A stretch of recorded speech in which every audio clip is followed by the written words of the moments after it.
నమస్తే అందరికీ. ఈరోజు మార్నింగ్ లేసి డైలీ రొటీన్‌గా పూజ అయితే కంప్లీట్ చేసుకున్నా. ఇవన్నీ మన తోటలో పూసిన పూలే అనమాట. అన్ని వెరైటీలు పూసాయి ఈరోజు. చాలా ఎక్కువ పూసాయి. వర్షాలు పడిన దానివల్ల. సో, పూజ అయితే డే కంప్లీట్ అయిపోయింది. ఏ రోజైనా నా డే స్టార్ట్ అయ్యేదే పూజతో.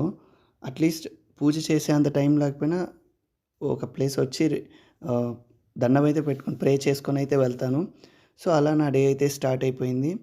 పూజ కంప్లీట్ అయిపోయిన తర్వాత బ్రేక్‌ఫాస్ట్ చేసి ఆహ్, ఈరోజు ఉల్లి కారం దోస. బ్రేక్‌ఫాస్ట్ కంప్లీట్ అయిపోంగానే గార్డెన్‌లో చిన్న వర్క్ ఉంటే అంటే వర్షం పడ్డాయి గదా! ఇంక ఇత్తనాలన్నీ గుచ్చేసాను. ఆ తర్వాత యాజ్ యూజువల్ ఈరోజు కొంచెం టైం దొరికిందని టెంపుల్‌కైతే వెళ్ళిపోయా. టెంపుల్‌లో ఇది నా ఫేవరెట్ స్పాట్ అనమాట. అన్ని చెట్లు గ్రూప్‌గా ఉంటాయి. పైనుంచి చూస్తే ఒక గ్రీన్‌గా ఉంటది. చల్లగా గాలి తోలుతది. ఎంత చల్లగా అంటే ఏసీలు కూడా పనికిరావన్నమాట. అంత చల్లగా ఉంటది. And another important thing is నాకు ప్రైవేట్ స్కూల్ అసోసియేషన్ నుంచి బెస్ట్ టీచర్ అవార్డ్ వచ్చింది. అదొక చిన్న హ్యాపీ న్యూస్. అండ్ త్వరలో ఇంకో గుడ్ న్యూస్ కూడా చెప్తాను. So, that's all for now. Happy gardening.